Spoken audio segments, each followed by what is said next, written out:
to do that out there in the industry. There's a big for students and people that are trained on robotics technology. More and more companies are adding robotics, and it becomes a problem then if we're adding robots but we can't find people with this skill set, so then you become high demand. You become a valuable asset to that company, and that's going to allow you to get that bag and make that money and be able to be successful and have some of your dreams come true. So we're going to go ahead, seeing is believing, so I'll take you downstairs. We're going to go experience our Customer Experience Center.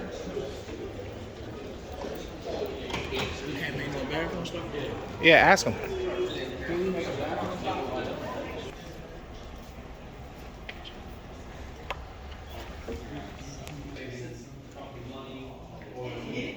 So if you think about, so I'll kind of talk a little bit with those other guys when they get back, but we have a really diverse customer base. So in Michigan, we tend to think automotive directly, like all the major automotive manufacturers, so GM, Ford, Chrysler, all in the state, and then all the auto suppliers, and then supply tires and windows and all that stuff for automotive. They call those tier 1 suppliers. They're big customers of ours, but we're also in things like food and beverage, so Coca-Cola, Pepsi. We got robots in White Castle that are flipping burgers and changing the fries out, doing chicken tenders. We're in all the big distribution centers, so like Amazon. You order something online, that warehouse, that big Amazon facility, they use our robots and they are sorting and picking those products too. So and maybe they do meat processing. Maybe they are a food and beverage manufacturer. The robots are still going to be the same, but they're just processing what the robots are doing are different. So that skill that you have when you get trained and certified on Fanuc, you can take that anywhere in the world, literally. We're the world's largest supplier of industrial robots. So if you think of all the robots that are out there, all the different manufacturers, 70% of them are Fanuc. So of all the industrial robots, we have almost 1 million robots that we've installed across the globe. Definitely having that Fanuc endorsement, understanding how the Fanuc robot works, how it programs, how to recover from faults, how it communicates with other devices. You guys are learning about I/O, right? Like inputs. The robot would receive an input from something, and it'll send an output to another device. There's a sensor, like a part is there on a conveyor belt. That sensor will read that gets the input to the robot, and then the robot comes down and picks up that part. Vision systems is another form of sensors. So learning how all that stuff works together, again, that's going to make you really marketable, and you may not even have to go full on to college for it. Go on to maybe a community college and get an associate's degree. It's going to be less expensive. Or a lot of manufacturers, they'll hire you and then they'll pay for your school. So you don't have to go get into a bunch of debt. For me, I came from a family of 5 kids. My dad didn't save up a bunch of money for us to go to school, so I'm like, I don't know what I'm gonna do when I get out. Thankfully, I fell into this and was able to work my way up through the ranks and get to a good position here. So if you're in that position where you go, oh, I don't know how I'm gonna pay for school, this is, if it's something you find interesting, this is a good way for you to create your own pathway and create your own destiny. So look at that, things to consider. And if you are getting it, I think you guys probably have had your hands on the robot some, like you're learning how to move the robot and jog it, so you're learning that stuff. But also understand that it's not that complex too. That was another barrier. I was like, all right, I'm not a good math student. This robot stuff's gonna be too complex. My wife goes, how do you do that every day? You go and you talk about robots. She thinks I'm punching in zeros and ones and figuring out all these physics and kinematics and all that stuff, and I'm like, don't tell her though, man, it's not that hard. Right. She thinks I'm the least smart in one area, so, he's got that going for him at least. But understand that it's not that complicated, and then you learn as you develop. You get a career and you learn and take little pieces of knowledge, little bites of knowledge as you advance yourself, and then before you know it, you're up there making the 6-figure mark, making real money. So, all right, come on this way. When have you ever been here? What? Yeah, shake that.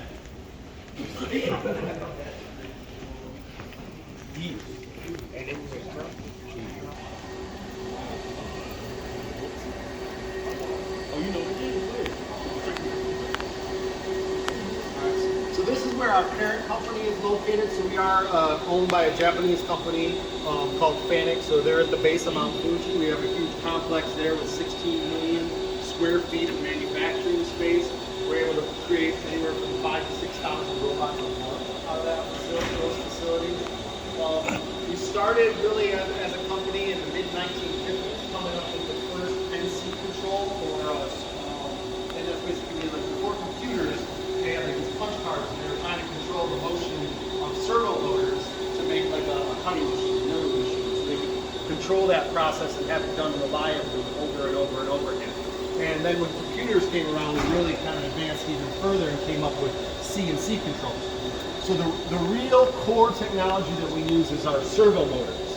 So we're able to take here these servo motors that are spinning. These are the drives that amplify and control the motion of those motors.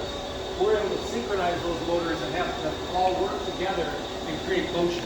So whether it's a CNC machine, you guys do any machining as well at your school? CNC? Yep, so Fanuc is just as dominant as we are in robotics. We're equally as dominant in CNC control. And that's really all a CNC machine or a robot is. It's a series of motors that are linked together with mechanical devices, and we're controlling, the X and Y and the Z of a cutting tool or a robot arm. All those joints on the robot have servo motors, and we're controlling that motion as it moves through space and synchronizing all that to do tasks. And you're not in manufacturing, you wouldn't know that there's this company, Fanuc, out there that's really controlling all of the automation and all the manufacturing that happens out there in the world. So we'll go through here. Our office here, you're at our headquarters here in Rochester, Michigan. So we are the Americas, the headquarters for the Americas. So Canada, Mexico, Brazil, all of them report back to this office. But we've got 26 different locations throughout the Americas that service, as well as a bunch of satellite offices, but these are some of the main locations. This location here started as a collaborative system. Also, the paint environment is a very dangerous environment.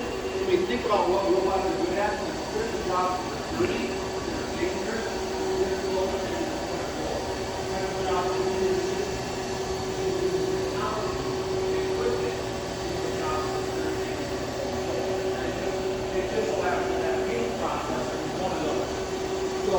So we still run strong on that paint heritage that every paint robot that goes out globally is manufactured out of this building. So since 1982. Some intelligent features in our robots.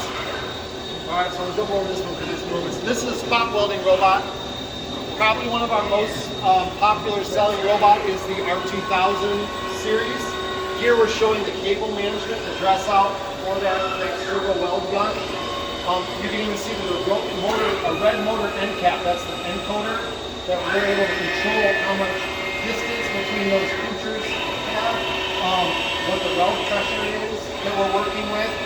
So anywhere you see those red motor end caps, that's the servo motors I talked about. So we're just demonstrating a lot of common failure point in the manufacturing facility is that the cables will be caught up on something or they twisted, they'll get worn out, and we're showing them you can get that tool all around and not have those issues. There are 11 different variants of this robot type. So longer reach or a heavier or different payload. That's the robot's lifting capacity. Here, so that we're testing the tips to make sure that there's still good contact between them, that they didn't wear down throughout the welding process.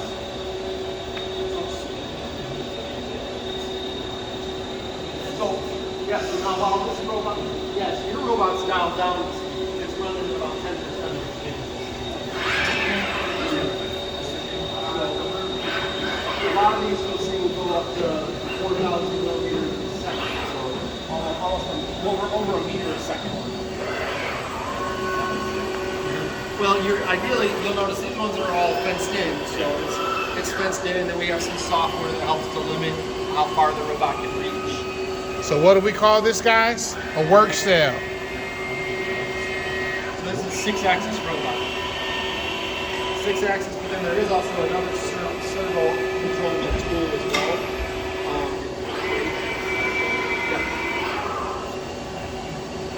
So we can control all that clamping pressure and distance for those welds. So this is what you see in those car commercials. When people ask me who do you work for, I work for Fanuc, and then they kind of have no idea what I'm talking about. You ever see the yellow robots in the car commercials welding the cars? That's who I work for. But again, there's so many other industries, not just strictly automotive. This one, this robot has 9 different variants. We have a small 4 kilogram payload. There's the standard arm, the long arm. The white one is typically used in a clean room environment, where you're making microchips or electronics, where you can't ever use dust, or the computer grade application.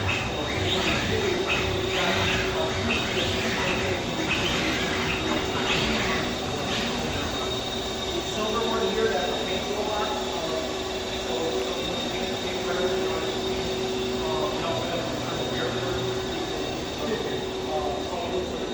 outside of the robot's cavity.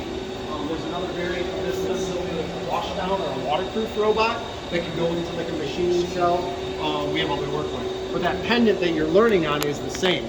So we have small robots all the way up to a big robot that you'll see later that can lift an entire car.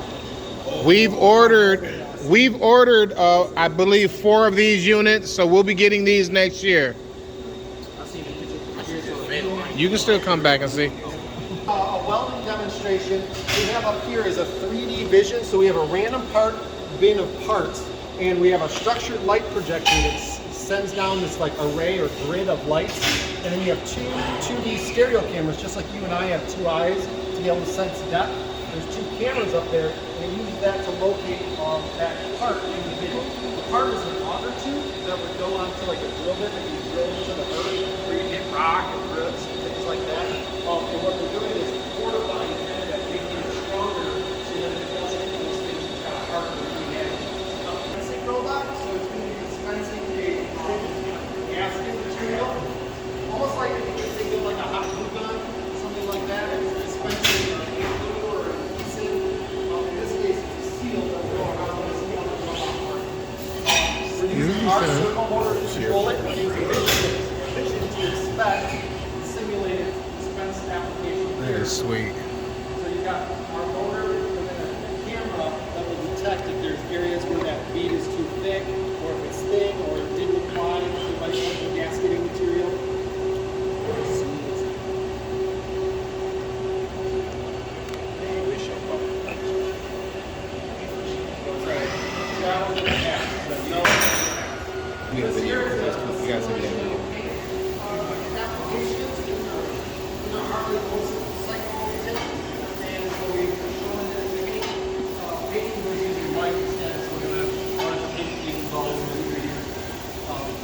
But there's another application where, again, the same teach pendant we use in school is the same type as here. And all the instructions are similar, so on the material handling one, like you have, you move the robot here with the gripper, you come down to the part with the gripper. Here, you say to tell the robot, move to this location and turn on the spray nozzle, and then we're going to create a path that will provide the right paint on the tank.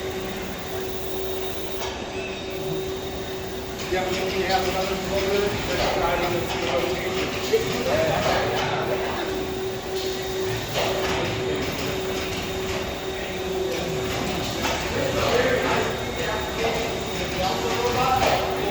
Spider robot or parallel moving. So all the other ones we've seen are called arm. So we're using a vision camera or traction speed conveyor to pick up these EpiPens as they would be maybe injected out of like an injection mold machine onto a random conveyor. So we're using the vision process. You can see on the screen what the robot's actually seeing up there, and then placing them in the orientation that the packaging robot can pick them and then maybe placing them in a box or in a packaging machine to send out to the customer.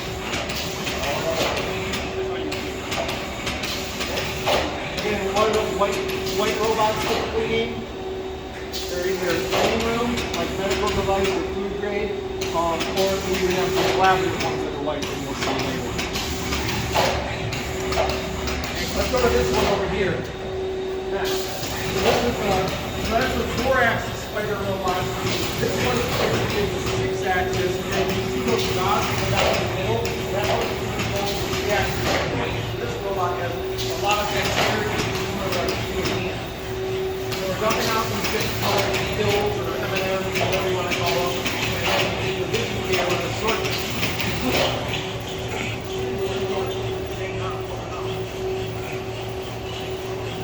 reduction and a blow off as it comes to the end there is when it's click and close and shoots it down into the now it does those So we offer this as a project-based lab for students who after you learn the course of vision processes and how to program the robot, we do a red and white pill and we use a grayscale camera to sort them. So you can tell in the different shades of gray spectrum what the difference between a red pill and a white pill, and we have students, and that's your task for one of the project-based learning labs. This over here is called a scanner robot. It's a 4-axis scanner means selection compliant articulated robot. So we have a robot arm, the delta or parallel link robot, and then this is another form factor of an industrial robot.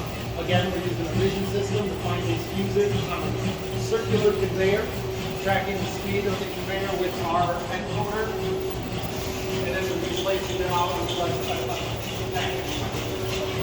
or feeding another piece of automation on the stick side.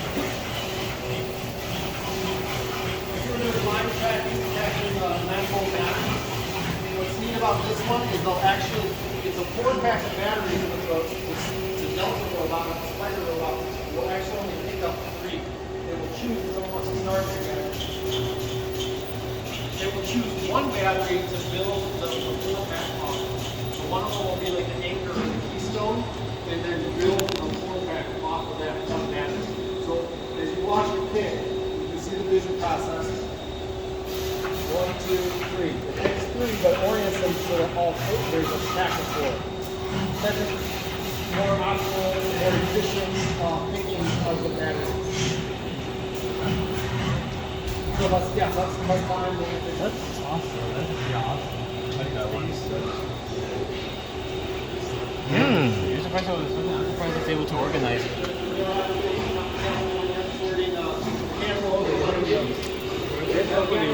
Someone looks happy.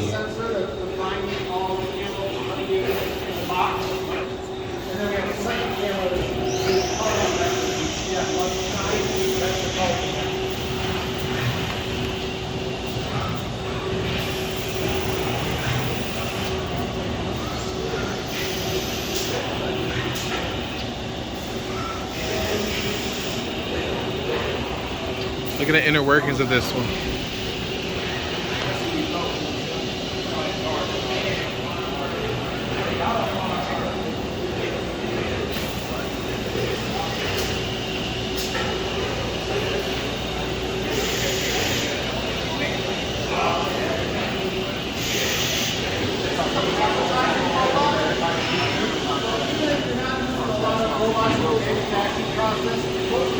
You have to pack this stuff up and ship it out.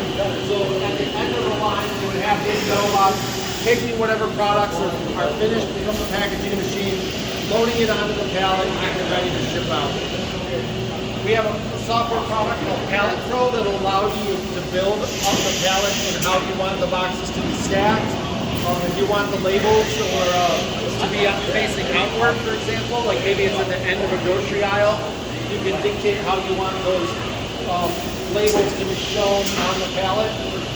You could also, this robot's useful, like if you could imagine like bags of concrete or bags of dog food, you could change the gripper and have it be like a clamshell and pick up those heavy bags of concrete or heavy bags of dog food.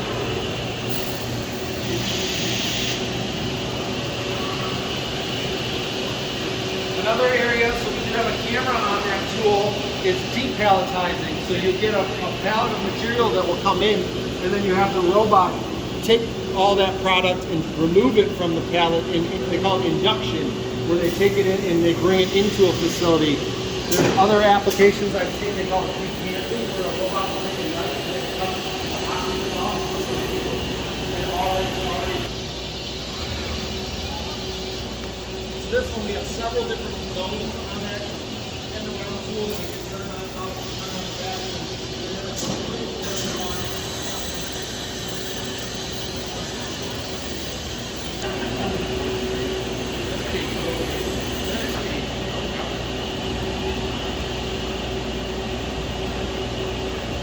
so far, all the other robots that we've seen have been inside of fences and they've been inside of cages. Over here, though, we're getting into the collaborative robot zone. Collaborative robot, you can control it yourself. It can work alongside you. This one here, if I touch it, it's got a foam, almost like a wrestling mat or gymnastic mat cover on it, so if it bumps into you, it's not going to hurt you. I do have this as a hand guidance, so just with one little finger, I can hold in the enable switch on the back, and I can move this to either program the robot or teach the robot path. I can use that ergonomic, is a fancy word for like body comfort. Like if I had to lift this 50-pound motor every day, that would be a stressful job. That would hurt my body. But I can have a robot do that task, and suddenly you don't have to be super strong person. You're working the job, the robot to assist you.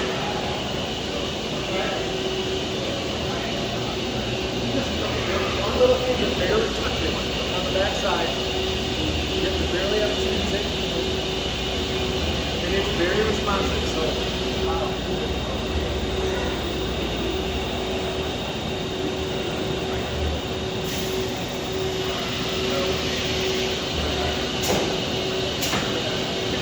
and then when I'm done, I can hit reset, and it'll go back to the exact spot where I touched the robot.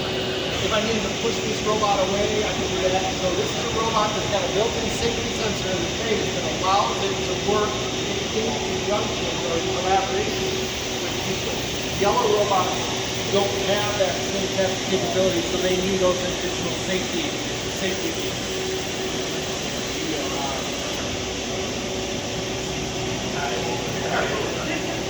So over here, this is the new purpose-built.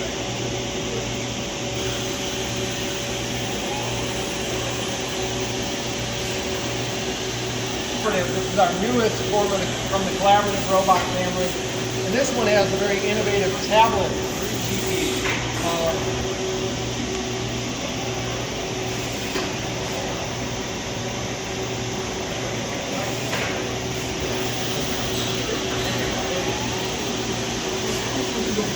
How would you guide it? The teach family. The teach family. This one's nice because you can just manually move the robot the way you want, and the program is being a tight drag up, move to this position, move to that position.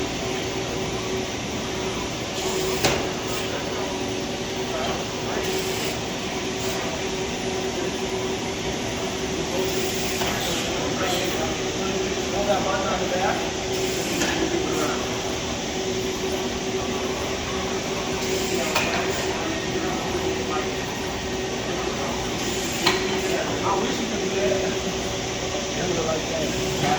That'd be sweet.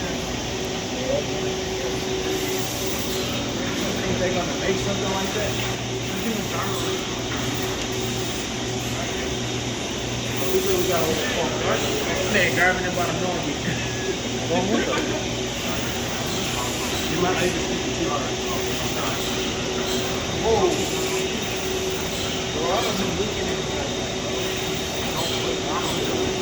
This is the middle. Too hard to stop.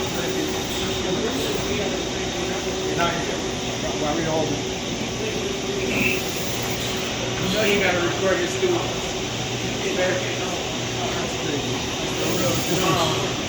That's a very easy way to program it. It's crazy.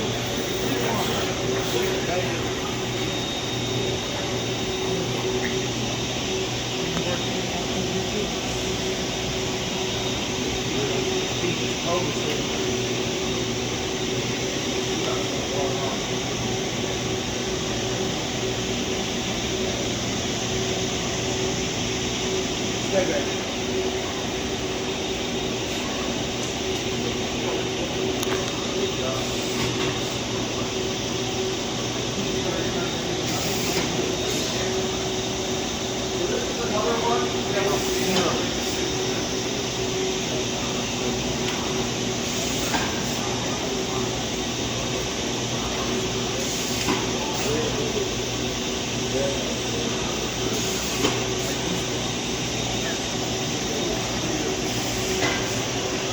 This one has an external joystick, 3D mouse, that we can use that.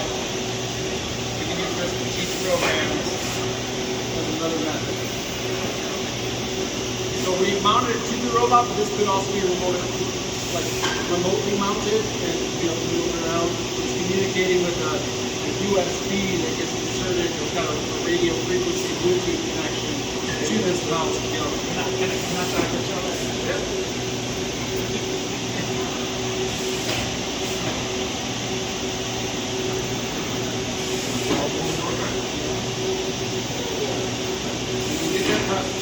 One on the top and on the bottom.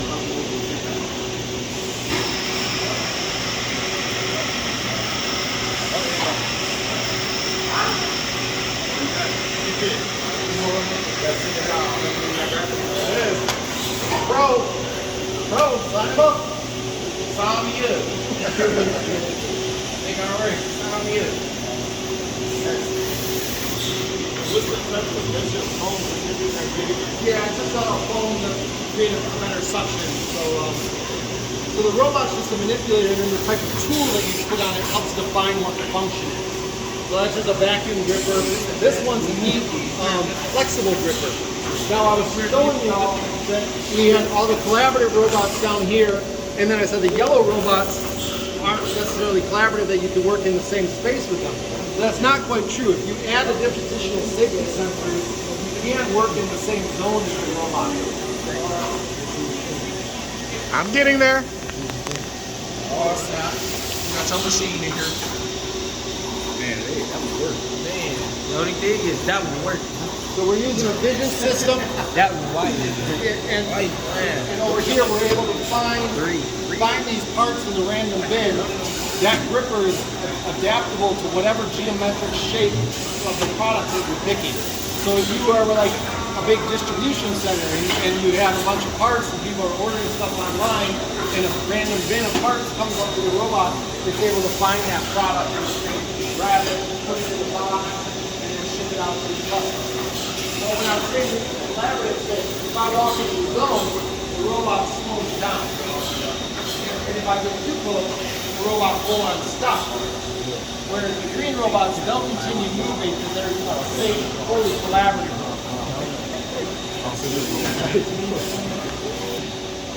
So, I'll bet most of you probably have something in your pocket that was machined on one of these. Did you all catch that?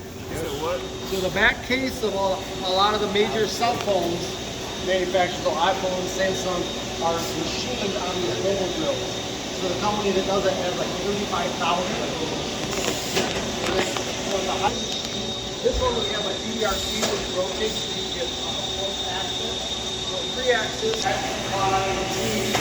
the rotation is the 4-axis to put that part over. We got automotive part in here, and go ahead and get it going. So this is a 21 tool machine. 21 tool. The part that the ID5 uses 5 axis capability, and then the turbo motor to turn that. So all these different tools can be loaded up that do different things. So one of them might be a drill bit. One of them might be a face mill. One of them might be a tap. So after you drill a hole, you want to add threads. It'll go in and tap out those holes. Right now it's just doing a dry run. Yeah, so now we're showing the speed of what it would be with an offset, so it's just doing a dry run process. We'll see some on our floor that are actually should be cutting. We'll have to get you some Fanuc controls though. Absolutely. We do have a Leadwell LT10 that has the whole Fanuc that's pretty much brand new, but we don't have any of the information on how to run that older machine. Okay. So I'm trying to get with somebody here that can actually get that thing up and running again. So. All right. Keep in touch, let me know. Definitely.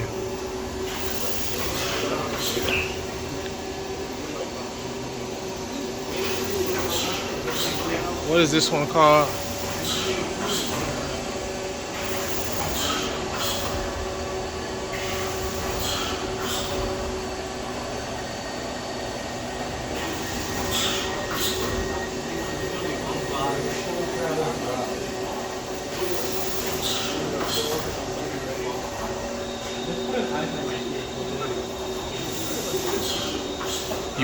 You get trained here, you can work anywhere in the world. Keep that in mind, guys. Even in North Korea? Yes. I wonder where Brad is. Oh my god. America. Who can tell me what these are? The relays. Show me a relay. The AC servo motor. Show them a relay. Which one you talking about? That one. That relay. That's a capacitor, man. Those are capacitors. Capacitive proximity sensors and Yeah. Your phone got a proximity sensor.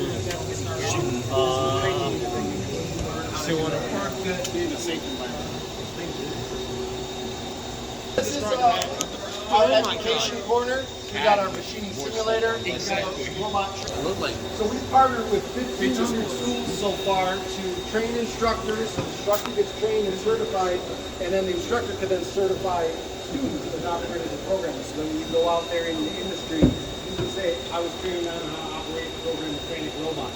Again, that's going to make people out there in industry. We're 30%. I ordered these. More and more companies invest.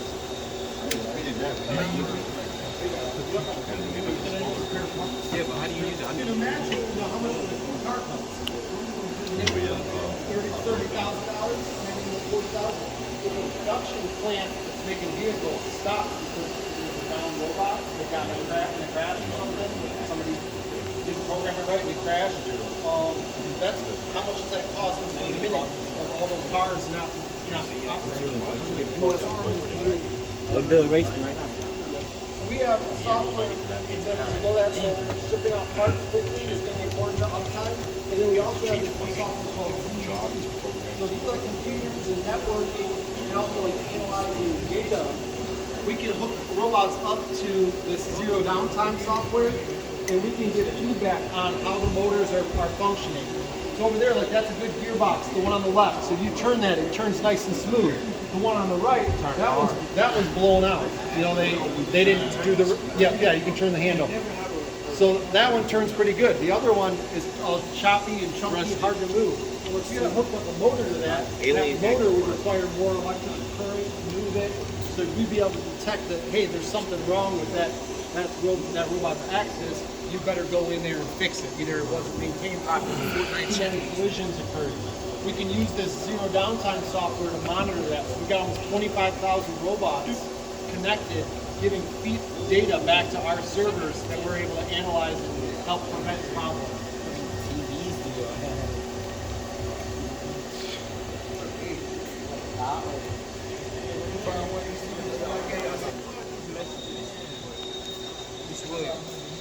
He said, look at that notification. You stick with this, you stick with robotics, you can devise as many TVs as you want. Bigger than this.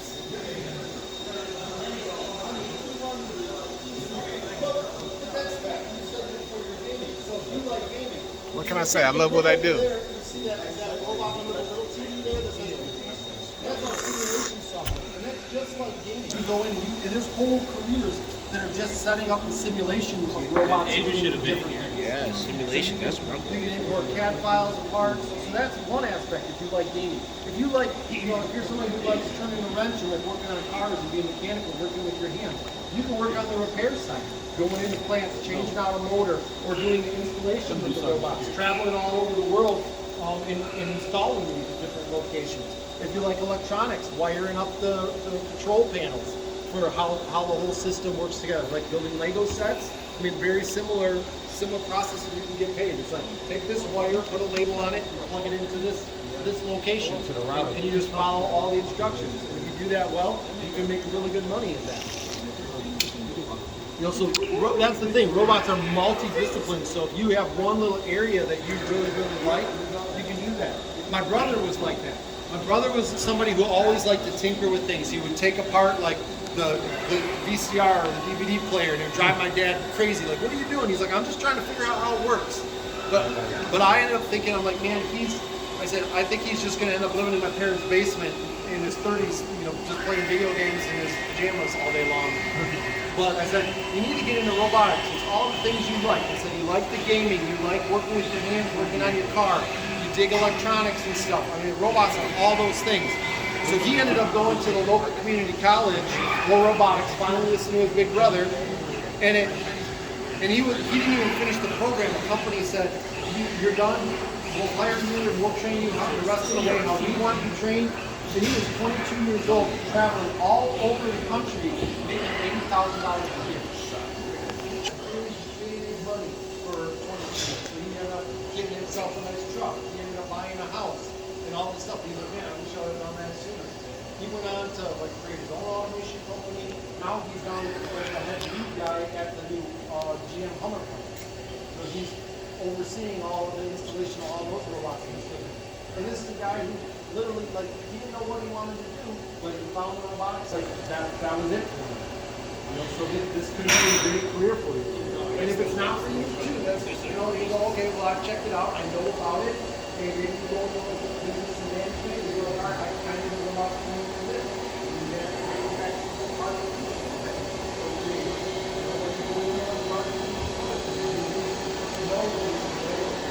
a lot of those things that don't go in.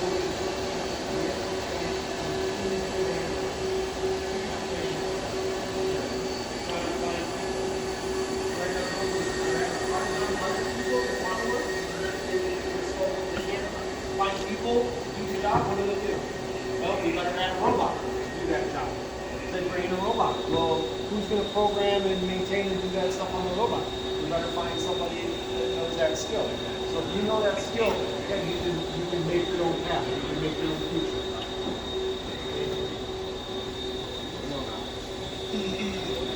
All right, so we're going to go up. So we're going to go upstairs now. We're going to take a look at our training floor, and then we're going to go out onto our manufacturing floor. You'll see on the floor there's grade like this, and then you'll see yellow lines. I need you to stay within those yellow lines and stay around me when we get into that area. Okay? If I say come on over to a certain spot, you can follow, but I can't have you wandering off just for safety and things like that. I don't want anybody, getting run over by a high-low or crunched by a robot, that kind of stuff. All these guys are OSHA 10 certified, so they. I got my OSHA card. He got an OSHA 2 card. So this is our training floor. So we've got 50 robots in this space, 22,000 square feet with application and arm tooling on it. So if you're doing like welding or material handling, palletizing, so we bring in industry customers from all the different factories and distribution centers that use Fanuc. So this is one of the trainers up at Fanuc. What's your name again? Cleveland Sparrow. Cleveland Sparrow. What's your email? Cleveland.sparrow@fanucamerica.com. All right, I'll send you an email and then we'll start the core list for that, okay? I'd love to have you come out to our training center or maybe even this, who knows what we can do. Yeah. Need people like you on our advisory board to give us advice about what. I'm on a couple, so let me know. All right, thank you. Nice to meet you. Nice to meet you too.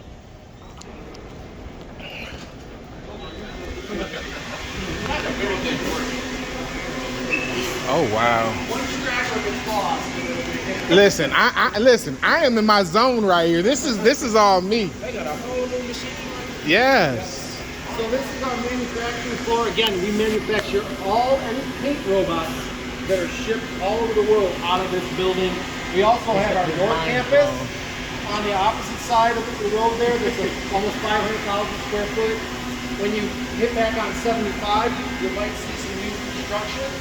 What's going on? We're putting another 600,000 square foot.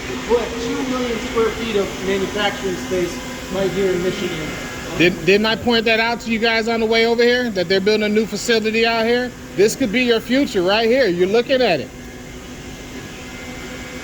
We're going to need people. We got a lot of internships, a lot of bodies, opportunities. We're going to need a lot of bodies for all that stuff. So this is a robo drill. So we saw that one down there.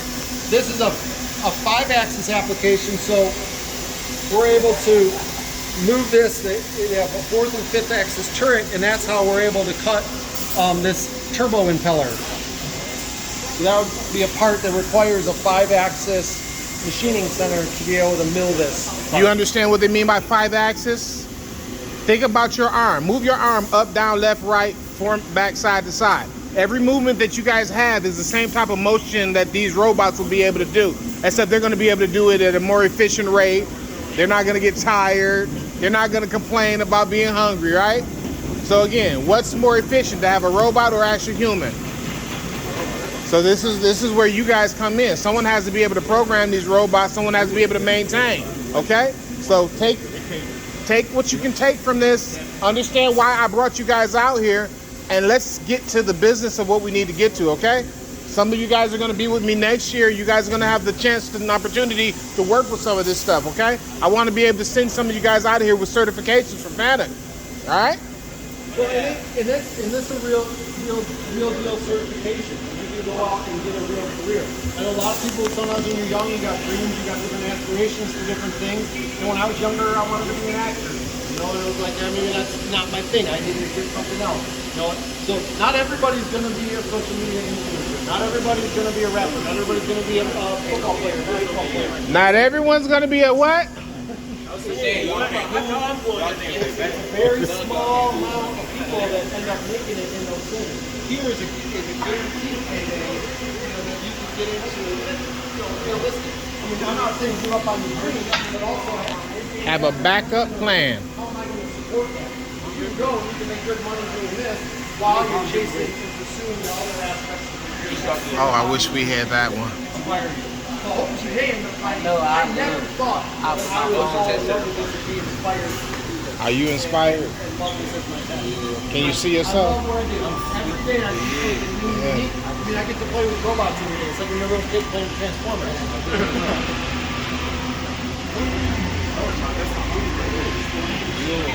Oh, this is what I was talking about. This is what I was talking about.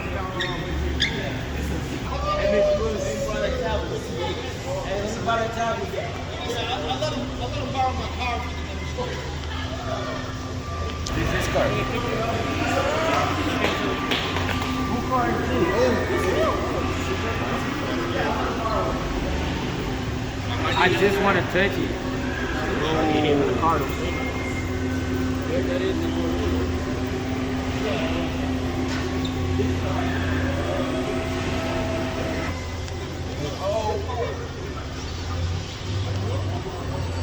So this is the world's strongest robot. Qualified it. So this one was able to lift a little over 5,000 pounds. And it's a real robot that's used in factories to transport. Tesla's got a bunch of them around their plant. They send them over. They have a couple of them just down the road from here. Tesla, they actually make a big robot.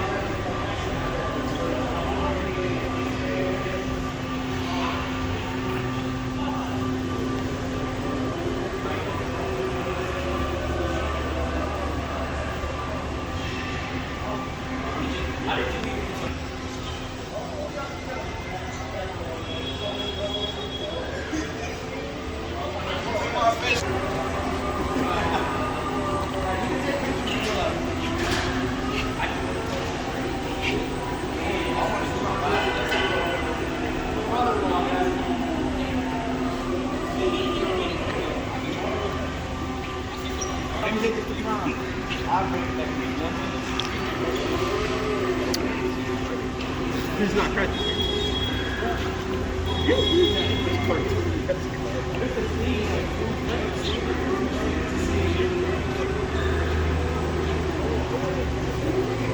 I mean, this way better than the Jag.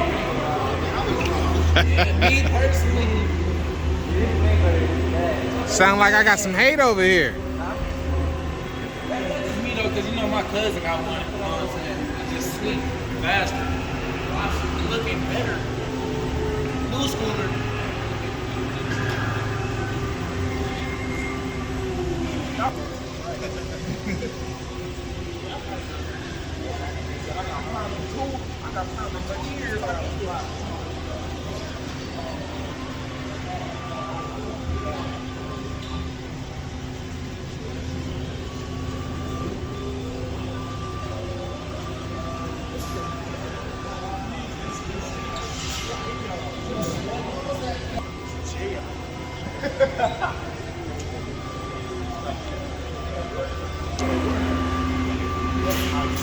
Moving on.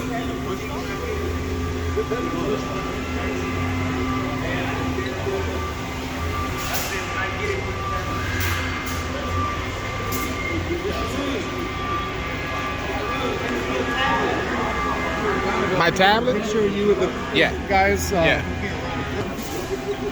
get some clowns. Definitely. All right, head this way. Oh no!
How you doing there, sir? Hey, very good. It's a lovely facility. Thank you. Yeah.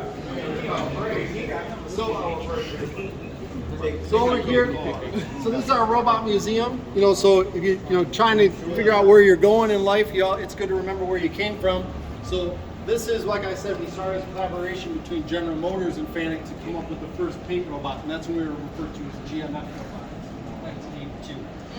When you look at that, you think back to the 80s, you know, or at least probably your parents were back in the 80s. This is like Atari stuff. You know, if you look at how this T printed is, they had the old 3.5-inch floppy disk. That's how you would load in the software on these. So older technology. It's neat to see how they advanced. So each one has a different plaque with some different statistics about. One of them made 16 million welds, never had a service call. So we brought back some of these old war horses and put them out to pasture here in our little robot museum. So I still think it's neat to see. This is definitely neat. How they've evolved over the years.